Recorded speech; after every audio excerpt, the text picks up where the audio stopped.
Dude, we're back. We are. We haven't left. We haven't left. Episode 82. 82.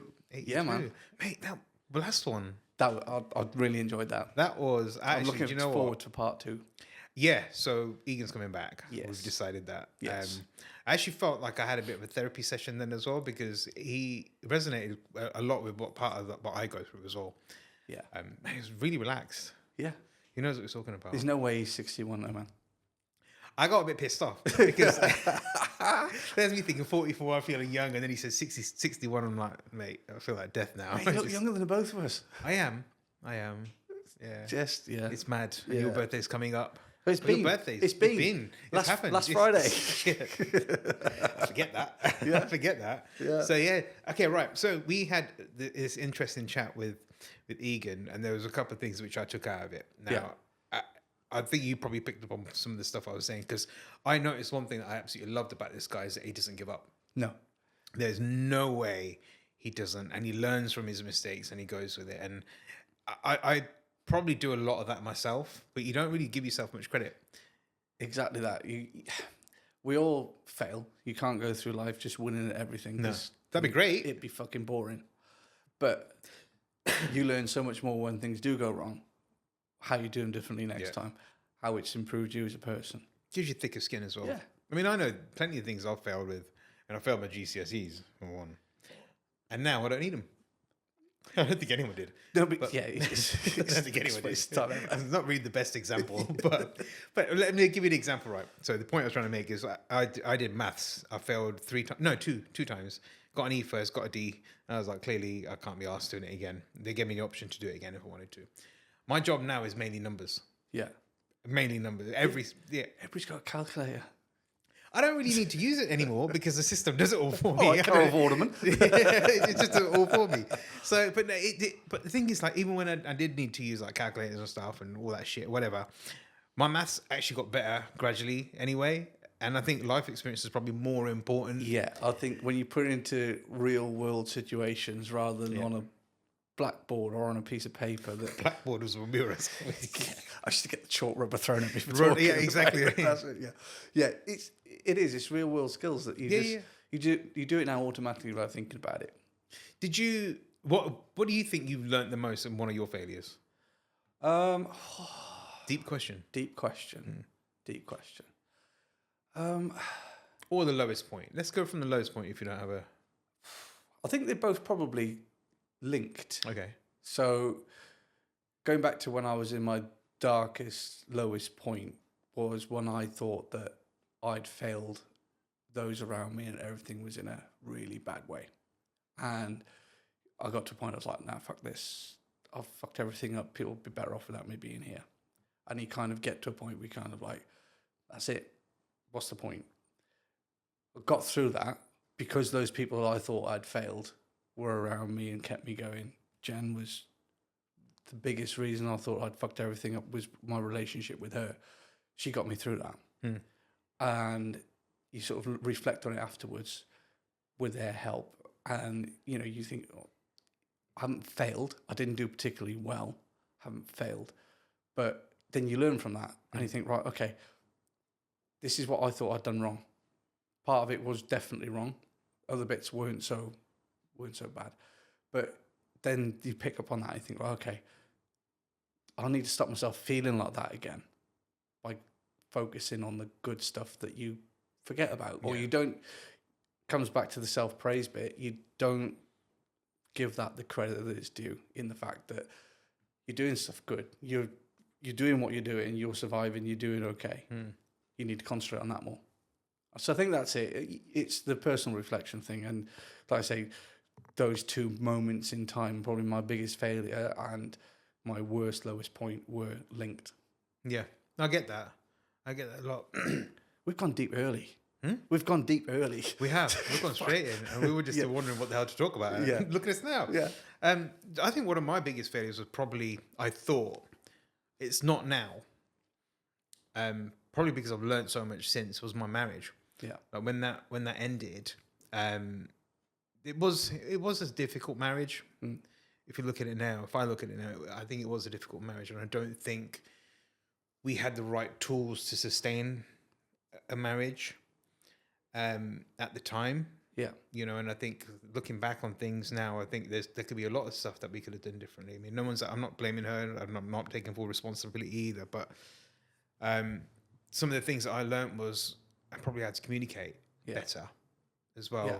And this is where this comes in really, really well now, actually, because, you know, saying how you feel is very important instead of like brushing it under the carpet, because that ultimately leads to destruction, and, you know, and things can blow up and the boiling point and all that kind of shit, and things go out of hand. Yeah. So I think, you know, one of the biggest things I've learned is communication, being more honest with feelings as well. Like if someone's pissed me off, and don't just say, "Oh yeah, it's okay, don't worry about it. This did upset me a little bit." No, it fucking pissed me off. You annoyed me. Yeah. Yeah. So I think that's the other thing. You know, you kind of like try to almost like push it down in terms of how serious an event is or something that happened is, when really it's actually quite big. Yeah. And you think, if I kind of downplay it, maybe the other person won't react, but maybe that's the reaction you needed. Yeah. Yeah. And I think you hit the nail on the head when you said we rather than I. Yeah. So that you've learned that. Yeah. It's not all one way. But I think what you say there is right. If you downplay it, the worry is then that next time, if they've not got the reaction, you've downplayed it. Yeah. Is it going to come at you in a bigger way next time? Yes. Are they going to amp that up to try and push those buttons to get the reaction? Yeah. And also, you know, when someone does piss you off and it's continuous, and you just said again, like there's been times where I was pissed off a lot in the marriage. Maybe it's stuff I've done, maybe it's stuff she's done. But I've held on to that, and nothing's really actually been said until we announced the divorce. Yeah. Then I was like, actually, remember that one this time? List that I've got. So all those things I held on to should have been said. Maybe, who knows? I probably still could have been married right now if that was the case. And I'm talking for both of us. But then there's the other side of it, being just explosive all the time, because that will push someone away. Yeah. I think it's how you would explain your situation, how you're feeling, articulate how you're feeling better than actually just going off on one. Yeah. And this goes back to how I feel about communication now. And I know how I speak to people is good. Yeah. If I'm pissed off, I say it. If I'm really pissed off, I'll make sure I say it extremely clear, and they're aware of how I'm feeling as well. And I think that's a mistake that many people make. Yes. They don't explain how they feel. Yeah. They just say, I'm pissed off. But no, how are you pissed off? What's actually making you feel? Why are you pissed off? Yeah. You know, where is that coming from? You know, on surface, you're pissed off. But underneath, there's a lot more that's led to that. Yeah. That goes back to Rob, when Rob came on the podcast after him and his missus had been for the counselling and stuff. And he learned to change his phrasing of questions from what to why. Yeah. And that's it, isn't No, it? it was why to what, wasn't it? Yeah. Yeah. Yeah. Well, Yeah. Yeah. Just that simple. That's it. Just get more of an understanding rather than just take it at face value. Yeah. Yeah. And I think a lot of people do think a relationship is just straightforward. Yeah. That you get in a relationship, you argue, whatever. No, you have to work. Yeah. It's a fundamental part of any relationship, whether it's a friendship, whether it's a marriage, whether it's just knowing someone down the street, whatever. You have to work to keep that relationship and to keep it exciting, to sustain it. All those kind of things are so important. And that gets me sometimes. You get these people, we never argue. Fuck you. Bullshit. Yeah. Because ultimately, you're not talking about things. If you're not arguing about something, you're not being completely honest. I'm not saying you have to have an argument every day, but every so often, get things off your chest and have a heated conversation.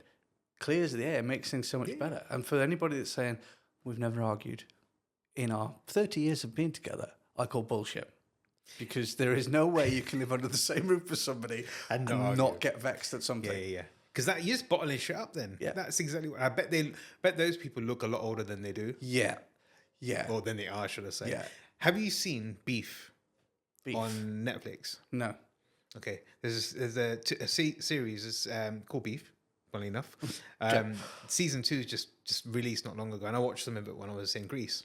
And in there, there's a couple. There's a young couple and there's an older couple. And the young, this isn't much of a spoiler, but it is a little bit. It's a spoiler alert if you're going to watch season 2. So there's a younger couple which actually go to their boss's house because one of their bosses had left their wallet somewhere, and they're like, better return it. But when they get there, they see that they're actually using their phone to use it as a light, but recording at the same time. Don't know why. But they end up recording the couple that they're going to see, an older couple, which are their bosses, arguing like proper heated argument. Like mum and dad arguing. Yeah, like, but this is like almost getting to a point where it's physical, and he's got a golf club in his hand. Only by chance he took it off her. That wasn't used to hit one another. It was just in an argument, one had it in her hand. Yeah. And that was transferred to the other. Anyway, that got recorded. And the couple that recorded got back and said, hang on a minute, we never argue. We never have arguments like that. And the guy was like, yeah, no, because we've got a great relationship. Later on, they find out that it's actually not real. That's not real. You need to have those passionate fucking arguments. Yeah. You need to say what's on your mind. Yeah. I was in a relationship years ago, and arguments were a thing because I was young. Yeah. And everything was fucking rose-tinted glasses and shit. Arguments were, there's no such thing. Yeah. Until we broke up. Because all that And shit. then it all came out. Yeah, all that shit was boiling up for a couple of years. And it was all because we were in each other's space all the time. But we thought that's what we just wanted. Yeah. We thought, okay, she wants that, so I'll do that. And she was probably thinking he wants that, so I'll just go with it. Yeah. Then that happened. Lesson number 1. Yeah. Mate, Jen will tell you she's a massive advocate of, yes, spending quality time together is brilliant and vital. However, you have to have some time out because you get under each other's feet. Like say, Jen and I used to work on the same shift. We used to live together. We used to travel in the same car, go to work together, and then you come home together. It got to a point. It was like some mornings we go to work. I haven't had a coffee. Please don't fucking talk to us. The both of us just sit in the car, looking out the opposite windows of the car. But it is you have to have that release valve. You have to be able to take a bit of time out and say, and it comes back to communication thing. Yeah, I need 10 minutes. Just see that what you just said there about having that separation. We in my marriage we didn't. Yeah, because everywhere I went, she was there. Yeah. Vice versa. I'm very much like into having my life with you and my life on my own. Yeah, to do whatever I want. Obviously, not cheat. yeah. But like you've got to have your own life, right? And it's important to have those. You've got to be able to go out and do what you want, as well as do things together. Yeah. And I think that becomes almost like a suffocation. Yeah. Of life, because you just can't breathe because that person's always there, and you want to go and vent about the relationship to someone else. Yeah. That's only normal. Yeah. Right. And what I struggled with in my previous marriage was that my ex didn't really have a circle of friends, but she became friends with my friends. Yeah. And then that just leads to a whole pile of mess because, like you say, you can't vent because you know it's going to go back. Yeah. Or she can't vent because it's going to come back. Yeah. And then you kind of think, well, these are my people. These are my friends. Yeah. Fuck off and find your own. Yeah. You know what I mean? Yeah. It's like, they don't need to know this shit. Yeah. They don't know you from Adam. Don't take my friends away. And I lost friends over it because they chose that side rather than my side, which still grips me to this day. But don't you think there's like a nice little part of having your partner be friends with your friends in the sense of, look, I can't make it tonight, but why don't you go? That kind of stuff. Absolutely. Yeah. And you never compare. Jen is amazing with the circle of friends that I've got, the people we've got through the charity. She's there and she will talk to anybody. Then that's the difference, is that when the right person does that, everything is fine. I think that's it, though, isn't it? Yeah. I think you've had those years of actually understanding who each other is, really. Yeah. And when you've got that and you've hit the nail on the head, you can't really ask for any more. No. I did. That is something I struggle with because I was more than happy, and I'm not just talking about the marriage. I'm talking about previous relationships as well, where I'm a very happy-go-lucky person. I think I'm quite social. Drop me in a room of 1,000 people, I'll probably speak to 900 of them. Yeah, that's the kind of person I am. Yeah. I kind of felt that took away from me because I had to always like keep up with the Joneses with the missus. Right. And also when I used to introduce her, it was never, she wasn't comfortable because she wasn't a big social person. So it was like extrovert, introvert, but extreme introvert. Yeah. And I struggle with that. And I think that's the other thing as well. You got to find someone on your same wavelength as well. Yeah. Dating is another thing. I'm doing that now. Fuck that. Fucking shit's hard, mate. You could be like having the best conversations ever, and then there's a social situation. You're like, you're a knob. Yeah. Right. You see that. I got a chat to this beautiful girl earlier on in the year, and we got on like a house on fire. And one of the things that I didn't establish at the start was how much of an introvert she was. Like, she knows I have family over, my family are over something that happened earlier on this year. Yeah. And she realized how big my family was. That was it. Conversation's over, because she was like, I realized that I can't deal with a situation like that. Like, if everyone's over at your house, I need to escape. And I was like, I can't have you escaping. Yeah. Like, if we're in this together, Yeah. we're in this together. I would do the same if it was in your situation. I wouldn't want to be there with you. Yeah. So yeah, dating's difficult in that sense. But mate, that's why we just bought a camper van. We've had this conversation. If things ever went awry between Jen and I can live in a camper van now. You know what I mean? Mate, I might have to borrow that. Yeah, and we both said that, you know, that's something that both of us probably fear, is having to go back into that world. And thankfully, touch wood and everything else. Yeah, you got really good relationship. But mate, honestly, it's the best relationship I've ever been in. We are probably too alike, but it works somehow. You know, we're both. She'll say that I hold grudges more than she does, but I don't. She's just as bad as me. But yeah, we've gone through a lot of shit. Yeah. And she stood by me through a lot of shit, which I'll be eternally grateful for. We've got the kids; they're amazing. But yeah, it's at 46 years old. This is the best relationship I've ever been in. Well, I've seen you both together, and it's actually really nice to see. It is really nice to see, because you got that banter, you bounce off one another. Yeah. And it's fun. Yeah. And obviously, I know when you can have serious conversations as well. Oh, like I said to you earlier, Jen doesn't pull any punches. She'll tell somebody straight up if it's pissing her off. Yeah. But at the same time, we will jokingly call each other a knob in front of other people, because that's where we are. You know, that's what we do. So I was in Kos last week, 2 weeks ago. Were you on holiday, mate? You haven't mentioned it. I'm not mentioned that. So I met this couple out there who's a friend of my friend, and they're absolutely amazing. One's a musician, so I went to see him play, which is really cool. And his wife was just phenomenal. Both of them together, it's amazing. She rips the shit out of him. He rips the shit out of her. He'd be on the mic and she'd say something to the crowd and be like, "You bitch." And but it was funny because they get each other so well, and I loved seeing that. Yeah. And that, when I see things like that, that's what excites me, and I kind of think maybe that's the kind of relationship I want. I do. Yeah. I want a relationship with this banter, there's fun. Who doesn't, right? Yeah. But I also want to have that relationship where I can show off a little bit and say, I'm proud of being the other half of her. Yeah. Do you know? And that's what I miss. I miss that excitement. Yeah. This makes it it's not a dating episode, by the way. It's not sound like it. If there are any single women. I told you the other week you're using our Instagram profile as your Tinder profile. But honestly, it's like, I think weirdly enough, since starting the podcast, I think my social way of going out has changed completely as well, because I think I look for deeper things. Yeah. Because I want that for myself anyway. I look at myself in a different way. I'm not overanalyze, but I know what makes me tick. Yeah.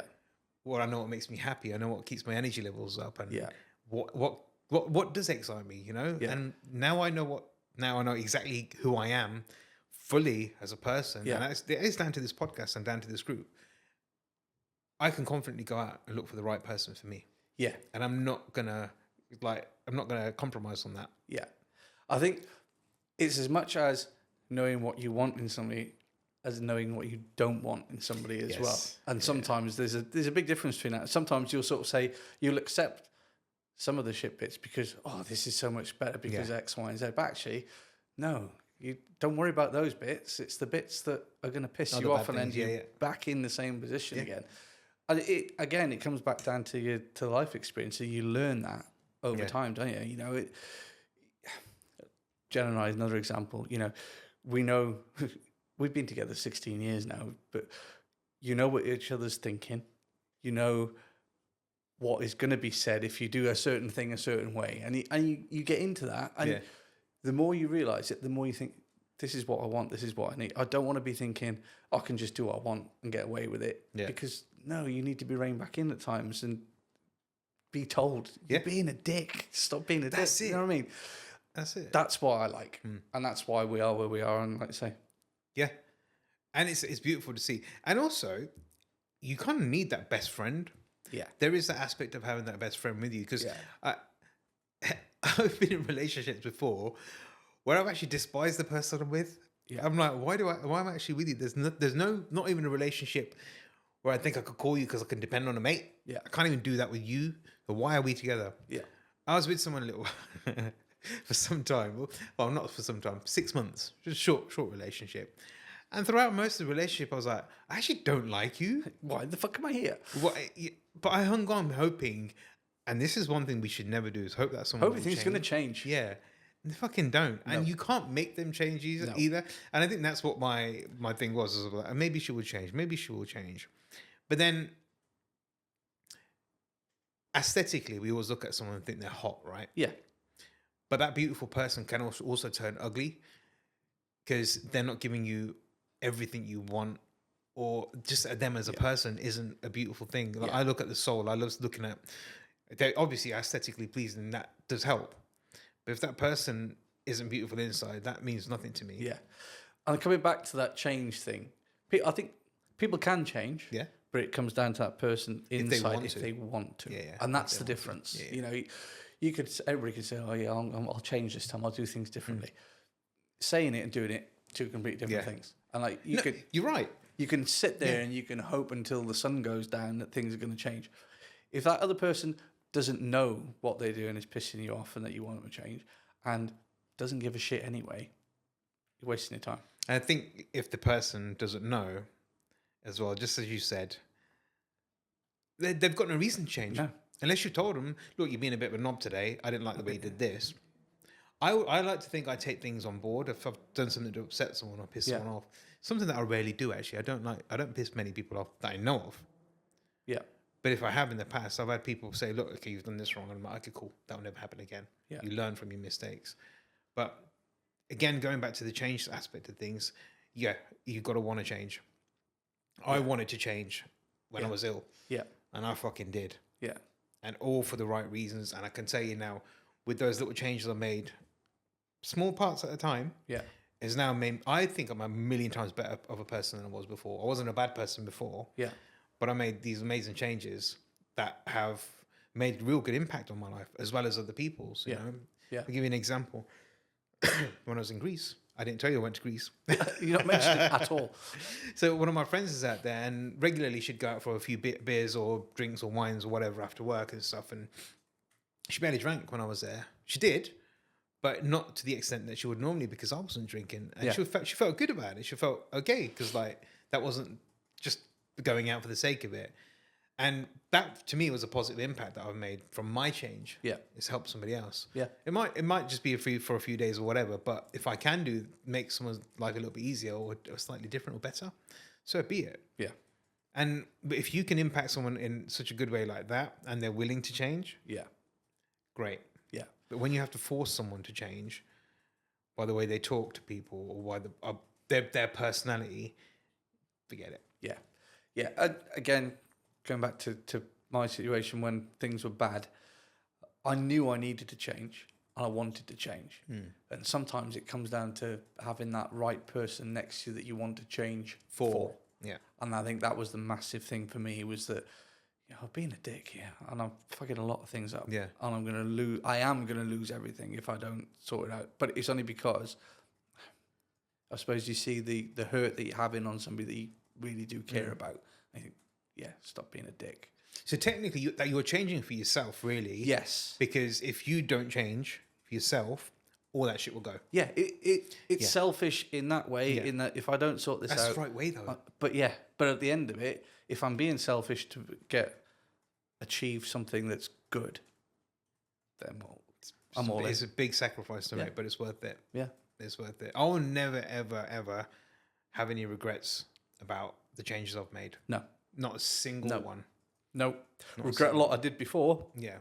But certainly don't regret anything that I've changed since. The thing is, like, Egan touched on it earlier on about things that have happened in the past, or failures that have happened in the past. And everything's happened for a reason, you know, and shit goes wrong for a reason. Yeah. And I mentioned it before, like, this year was awful at the start, but it went bad. It was my choice to make it better for myself in terms of everything else that followed from it. Yeah. You know, am I going to sit and wallow about it? I had my moment. I've done it. I've dealt with it. Move forward. The changes I'm going to make now to better my days are go to the gym. Make sure I have my vitamins. are eat healthy, continue drinking good amount of water every day, electrolytes, all the things that can better my day-to-day decisions, because clear mind, healthy body, Yeah. it all adds up. Yeah. So changes that people can make quite easily. Yeah. Yeah. And mate, I'm a massive believer in things happen for a reason. At 16, I went off to do my aircraft engineering apprenticeship with the Air Force. No way. Did the Didn't know tests. Yeah. Yeah. Did the test, passed the test. Had to go and do an interview, explain how a jet engine worked at 16. And I'm like, I'm set up. I'm off my career in the Air Force. And stupidly I went, I'm going to go back and do my A-levels. What the fuck for? I failed my A-levels. Ended up working for the police. However, if that chain of events hadn't happened, I wouldn't be sat here now. Yeah. And there's not a day that goes by that I would change anything that I did to get here. There'd be bits that I wouldn't have done, definitely. But the major sort of moves, I wouldn't want to change for the world. Yeah. Lessons learned. Yeah, absolutely. Lessons learned. Absolutely. Who'd want to be led in Dubai at the minute, working for an airplane company fixing engines? Definitely not me. I wouldn't have a clue where to start. But yeah, a bit of Dubai weather would be nice though. Well, I'll mind the weather I've just been in for the last week has been lovely. It feels weird when you say it like that. Yeah. But no, there's aspects of life in general. Probably one thing I would change right now is probably my diet. That's the only thing I'd probably change about myself. It sounds weird. Yeah, I'm not talking about diet. I know you don't need to. Shit. You won't. But that's probably the only thing I would change, because everything else I've got going on at the moment, mentally, physically, I'm going all in the right directions. Yeah. Home life is great. Got amazing family. Oh no, hang on. I would like to date a bird. That's actually quite nice and not weird and has intention. Woman. Yeah. But flipping heck, I don't think there's anything else just besides the diet at the minute.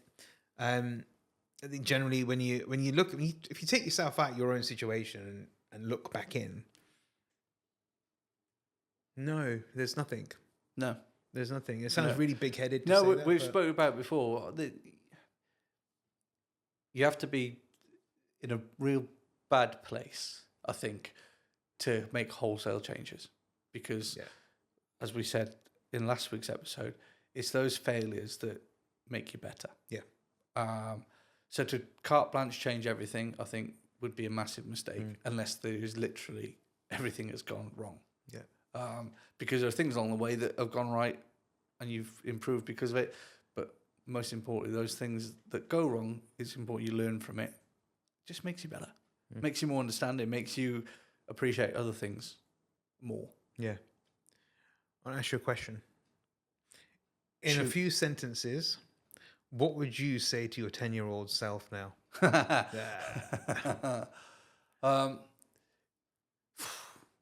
So at that age, that's good timing. So at 10, my dad was quite poorly. Was poorly for a long time from then onwards. And then mum and dad's relationship went to rat shit, sort of 12, 13 years of age. So yeah, 10-year-old Dan was struggling. And I was a dick at school. I'd lash out, I'd have fights, and probably because I was just angry with the world. But yeah, 10-year-old Dan, just head down. It gets better on the other side. And that's as cliche as it sounds, I suppose. But yeah, I wouldn't change it, because again, it shaped me. As shit as it was, as rough as it was, I saw how strong my mum was. So how strong my dad was, because my dad was poorly, and I mean, he had a massive heart operation, he had a massive stroke, which changed him. But he battled on. He got on with that. They went their separate ways. But my mum then had both roles to fulfill. She had to go back to work. She was looking after me and my brother. So I got the strength from her. And probably the sort of instilled the family sort of thing in me as well, in that, you know, you need those people around you to pick you up or lean on when you need it. So yeah. I like that. Yeah, good timing, mate, because that was a tough time those couple of years. But yeah, it was hard. But yeah, just no matter how shit it is, you can get through it. And we've said it before, and when you get to your lowest point, the only way is up. And yeah, just keep going. Yeah. About you, 10-year-old Vish. Pretty much the same in that sense. I'd literally say to him, be proud of who you're going to be. Yeah. Because 10 was when I started getting vitiligo. Yeah. And that year in itself was probably the hardest year ever, because even though I was 10, I knew what the fuck was going on. I was potentially turning white. Yeah. And I knew it weren't going to be easy at school. Yeah. I knew it on the plane journey home from India when it actually spread. That's going to be tough. I was shit scared. Yeah. I do remember a lot of it when it all kind of started. I was like, because like these people in India were like, what is this? What is that? And it wasn't a big thing then. Yeah. And now everyone sees it because thanks to social media, actually. Yeah. But I would say you just be strong. You're going to make it. You'll be fine. Yeah. You will be fine. You're going to see some shit. Yeah. You're going to feel some shit. You will be hurt pretty badly. But you're going to be all right. Yeah. And be proud. And I think that's one thing I will say to little Bish, is to be proud, because you get thrown into everyone gets thrown into some challenges, but it's how you get out of them. Yeah. And it comes back to that thing you said right back at the beginning, is the self-praise bit. We don't do it anywhere near enough. We don't. We just take it for granted. Well, it's just life. We'll get on with it. Because you've had to fucking work hard to get to that bit. Yeah. You've gone through shit. This is what you come out. This is what you get as your reward at the end of it. Also, there's one thing that as well, people in the position they're at right now, because every time I speak to someone, they will say, oh, I'm busy. Oh, I'm always constantly working.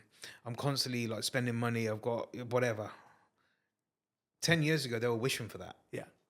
They're wishing for success. They're wishing, what the fuck is success? So you're wishing to work hard. You're wishing to have a good job, whatever. But are you enjoying life? Are you actually doing all the things that you really want to do? Yeah. So if you've wished for that, you've got it. Yeah. But it also proves that you can get whatever you fucking want. Yeah. So now make that change.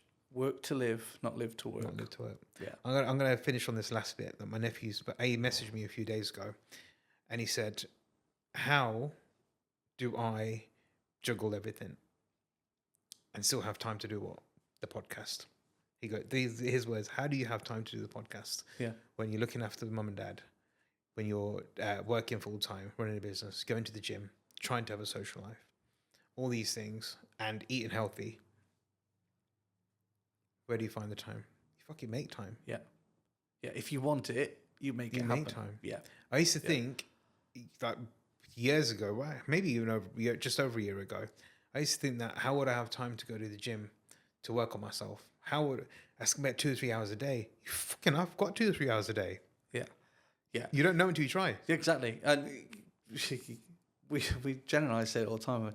What did we do before we had the kids? Because it's like you had all this time on your hands, and we must have just not wasted it, but we probably could have used it better. Yeah. Not saying that we did waste it. I mean, we had our own things we were doing, but you kind of think, if I had that time now, how much more constructive I could be with it. But again, even with a little amount of time, you can be extremely constructive. Yeah. I think, like you said, it comes down to how much you want it. If you want it, then you make it work. You make it happen. If you ain't that bothered about it, let it go. Yeah. Don't stress yourself over it.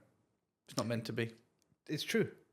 It's true. But I'm just going to put this out there to our listeners as well. Write a letter to yourself. Yeah. That 10-year-old self. Write your letter and actually talk about how proud you are of yourself as well, because the journey that we go through in life is phenomenal. Yeah. We don't really think about it until we put it on paper, and I'm telling you this from experience. Yeah. I still remember when my therapist said to me, how do you feel? And I said, I've actually written it down. Yeah. And it was about 18, 19 pages of just me talking about the shit that I went through. And I finished on about a couple of pages of how proud I am about it. Yeah. And obviously that journey is still going on. It's not stopped, and the older I'm getting, the more prouder I'm getting, because I'm doing things to make my life better. I'm doing things to better the people around me. I'm not just going on this journey by myself. It's the people I love. Yeah. They come with me. Yeah. Yeah. That's deep, man. It's very deep. What the fuck happened? I don't know. It's having Egan in last week. It's fucked us up. Yeah, right. Got all deep. Damn you, Egan. Yeah. Mate, I'd like to say that I'm in such a good place now. Wouldn't change it for a world. I've got the people I love around me who will do anything for me, and maybe I don't give them praise enough for that sometimes. You know, you have to sort of, as much as you're giving yourself the recognition of getting where you are, you can't get there without those people around you, and they need more recognition for that. And also always tell the people that you love them. You love them, you know what I mean? There's nothing wrong with that. So Ray has got to the age, she's 9, and she's getting a little bit squirmish about giving us a kiss as we drop her off for school. Oh, cramping my style, mum and dad. You know what I mean? And I said to her, I said, I'll still give my mum a kiss now and give her a cuddle. You know, that's what you do. And we know at some point you're going to get to a point where you don't want to do it in public. I get that, but don't ever feel that you can't show that love and appreciation. Yeah. Why? Well, because it's nice, for fucking starters. Yeah. You know, just all right, do it out of the way. Like Jen's like, well, I'll give you a kiss goodbye on the path further down from the school so your friends don't see you. And she's like, But yeah, I try to instill that into him, you know. I mean, even my dad's been gone 16 and a bit years now, you know. But still going, and he was in hospital, and still going to give him a kiss and a cuddle, and he's like, yeah, you know, that's what you do. But yeah, I'm trying to get that into a head that it's still... There is that transition period though, isn't it? It goes from being all kissy-cuddly with the kids get the fuck away from me. And then it comes back again. Yeah. It comes back. Yeah, but she's... It's just today I took mum for a blood test, and we took a walk down Sky Blue Way and to Fargossa Street where the chemist is, and that's where blood tests are. And on the way back, we were crossing the road, and I held her hand. Yeah. And I held her hand, and it was weird because... Not weird in the sense of, oh my God, I'm holding my mum's hand. I know that people probably think, why are you doing that? Yeah. You know, because that's my mum. I'm protecting her now. She's spent all those years protecting me. It's my turn. Yeah. We were talking about it the other week about it going full circle, weren't we? It's massive full circle. I've noticed it 2 or 3 years back with my mum. You know, you're because of what happened, and you always saw her as the sort of the strong figure of the family, that because she got me and my brother through all the shit that went on. And then we went on holiday. And I was sat there, and we were sat on a drink, and I just realised, and I'm like, you've aged. And you kind of like, then you're into that defensive mode, then you kind of like, okay, now I've got to step up and protect you like you protected me. Yeah. And you just take it for granted for so long, and then all of a sudden something just hit, and it was just like, wow. Yeah, okay. It's something like we'd go out for a walk, or we'd go for a walk across the beach or whatever, and she struggled a little bit. And it kind of, it's the first time I'd seen it or noticed it. And Jen and I both sort of clicked on it at the same sort of time, I think. I mean, same with her mum and dad. Her dad's quite poorly. Her mum's just retired from work, and she's riddled with arthritis. And he kind of like, yeah, now we've got to look after them. Yeah. And it's like, yeah. So I brought up a couple of weeks ago. If you remember when I was talking about my mum walking up the stairs. Yeah. And I noticed, even though I've noticed it before, that was that moment. It's funny, it's just that light bulb moment. And it, for some reason, it just stands out more than anything else. Yeah. I'll never forget it. Yeah. Never forget it, because those are the moments where you realise now it's time for me to take on the responsibility. Even though I have. Yeah. But even more so. Yeah. Even more so. Yeah. Dude, it's weird. That was a... deep and insightful afternoon. That was fucking weird. I told you, like, the episode turned into therapy, don't it? But, you know, being able to talk like this and openly talk like this is something that may not have happened about 10, 15 years ago. No. Definitely not. No. I had a conversation last week with one of my gaffers at work who just found the podcasts. And she was like, I've seen a different side of you. And I was like,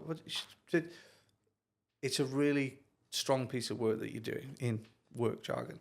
Strong piece of work that you're doing. I was like, well, you know, we just want to make people realise that we want to reduce that stigma, that you can have the conversations and you can let your guard down a little bit. And we're friends, obviously, here. We've got friends in the group. We've got friends that listen to this. And once you've accepted that you can be that little bit sort of more vulnerable to people. Yeah. Makes sense. I have found myself being more open in conversation as well. I don't really ever hide things in conversation, because my face normally says it all anyway. Are you pissed off? Yeah, I am, motherfucker. Yeah, bellend. But I think I've become so much more constructively open. Yeah.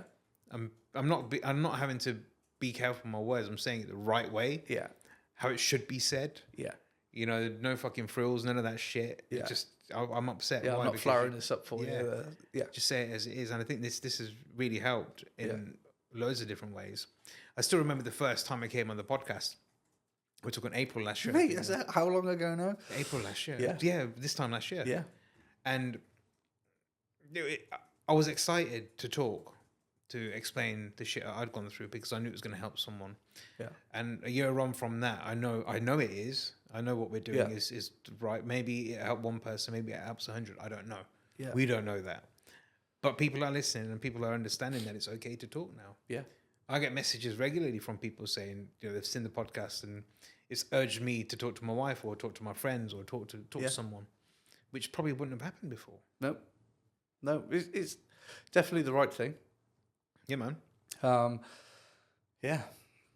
Well, it's crazy, really, because it's just like I'm ready for bed now. Completely winged this to get to where we are. But you know, I think now I feel satisfied because that conversation has just come out from nowhere, for one. Yeah. And I feel really deeply satisfied and almost to the point where I could actually have a nap. A little nap. Yeah, a little nap. I'm too hungry to nap. I do need to eat first. I eat first, then nap. But I need to go to the gym yet. I've eaten like a motherfucker today as well. But I'm getting in holiday mode. Fuck you. I'm holiday mode. Just eat. You've had your holiday. What you want. Eat, drink what you want. No, that's not happening. I'm not allowed to do that anymore. But yeah, I mean, you know, we had a conversation with Taylor, didn't we, before we started recording? You know, again, I don't think he takes credit for what he does enough. No. Because we wouldn't be here 82 episodes in if it were for him. without him. Yeah. So he's going to listen to this. Yeah. And hopefully he'll cry. Yeah, Because he's proud. Yeah, fucking Taylor cry. Yeah. He's currently concentrating with his AirPods in. Pretending he's concentrating in the corner. You know, he's playing Sudoku or something like that. Yeah. Whatever the name is. Fuck knows. Fucking Snake. Good old Nokia. Candy Crush. Yeah, I think in terms of praise, he's definitely up there. Yeah. 100% up there. Yeah. And doesn't give it himself. No. We'll do it for him. Yeah. We'll do it for him. Yeah. But yeah, no, thank you once again. No, thanks, for mate. a lovely chat. Yes, I love it. It was really relaxed, completely off the cuff. I don't have a love spud or a plum, I don't. which is a good thing. Yes. What I will say is that if you do listen to the podcast and you fancy coming in from time to time and sharing these chats with us, Yes. we have decided to look for ad hoc guest presenters. Yes. I know we've put it in the group. I know some of the lads have said they'd like to come on and do it. Yeah.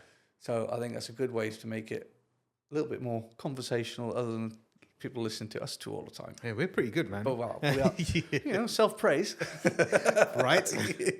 Lead by example. But yeah, if you fancy coming on with a bit of a giggle, this is good fun. And that's it. That's just it as well, because it's not always serious. No. Because the thing is, I just want to say this now. Mental health doesn't have to be serious all the time, because one of the things about making yourself feel good is laughing.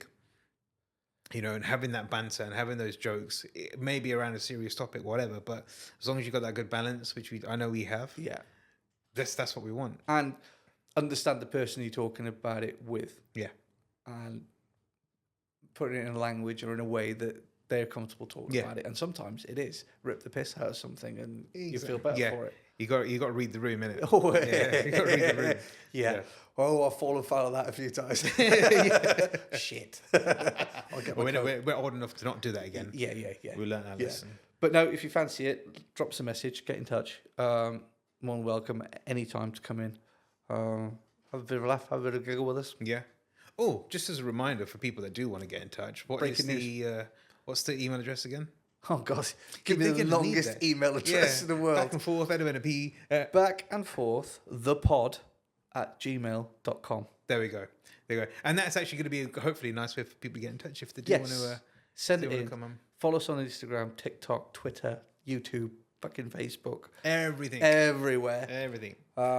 Just drop us a message, any way, shape or form. Yes, and it doesn't even have to be. You don't have to come in on all the time. By the way, no, you can just come in for one episode if you want. Yeah, so come in, if try there's it. something specific you want to talk about, we're quite open. It doesn't have to be anything to do with mental health. If you've got some unique, bizarre, different hobby, pastime, whatever it is, come and talk about Or it. a story. Yeah, Yeah. anything. We'll Jack and definitely Ori. listen to it. Yeah, Yeah. yeah.